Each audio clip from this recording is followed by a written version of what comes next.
Fala moçada, você sabe qual é a diferença de uma autarquia para uma fundação, para uma empresa pública ou uma sociedade de economia mista?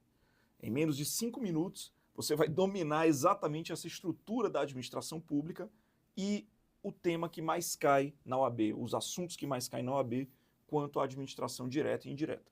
Vem comigo para a gente seguir firme aqui na evolução aqui do estudo para a primeira fase. Primeiramente, quando a gente fala de organização da administração pública, a gente está falando que a administração, ela, para melhor desempenhar seu papel, para melhor prestar o serviço público para a população, ela tanto pode atuar através da administração direta, ou seja, o prefeito vai lá e ele mesmo presta um determinado serviço para a população no âmbito do município, ou mesmo na administração direta, a prefeitura, o município, se subdivide em órgãos, em subdivisões que não possuem personalidade jurídica própria. É o caso de criar uma secretaria de educação, secretaria de saúde, secretaria de esportes, ou seja, subdivisões do município para melhor desempenhar o seu papel. Agora, por outro lado, a gente também pode falar de uma atuação da administração pública criando entidades, criando novas pessoas jurídicas, como o próprio nome já diz, com personalidade jurídica própria.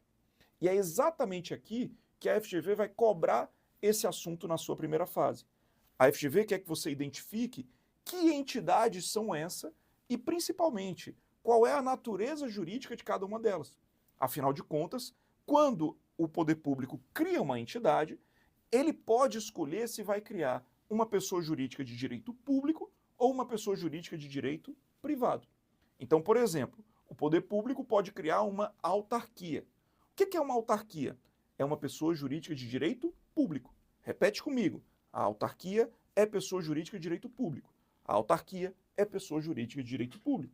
Logo, se ela é uma pessoa jurídica de direito público, seus servidores são servidores públicos. Tem que fazer concurso lá com base na Lei 8.112 no âmbito federal. Tem que fazer licitação. Seus bens são bens públicos.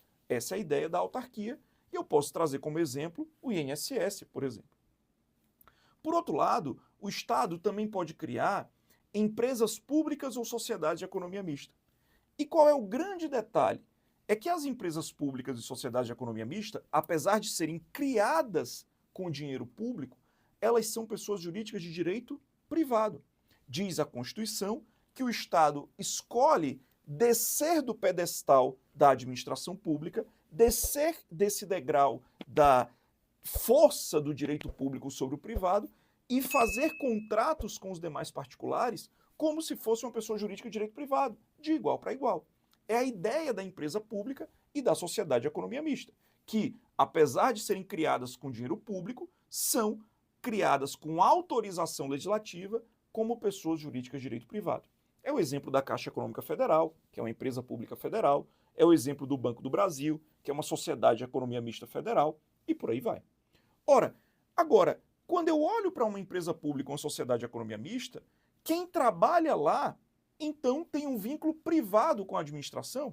Me parece que sim.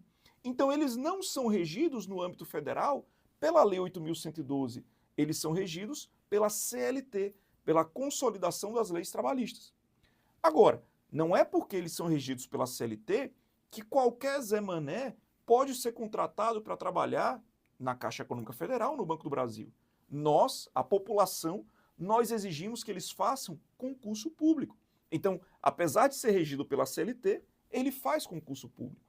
E tem mais, apesar de ser regido pela CLT, esse empregado do Banco do Brasil ou da Caixa Econômica Federal faz parte do amplo conceito de agente público, lá para fins de improbidade. Ou seja, o empregado da Caixa do Banco do Brasil, sim, ele pode sofrer ou pode praticar um ato de improbidade administrativa, ainda que ele não seja servidor público.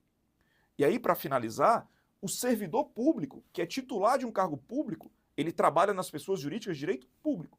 Depois de 3 anos de efetivo exercício, ele se torna estável. Lembra disso, artigo 41 da Constituição? Pois bem, o empregado público não goza de estabilidade. E o Supremo disse, por outro lado, que apesar de não ter estabilidade, ele também não pode ser livremente demitido. Para que eu demita um empregado público, eu preciso de uma motivação expressa. Esse e outros vídeos fazem parte do nosso projeto de Direito Administrativo para a OAB em 5 minutos.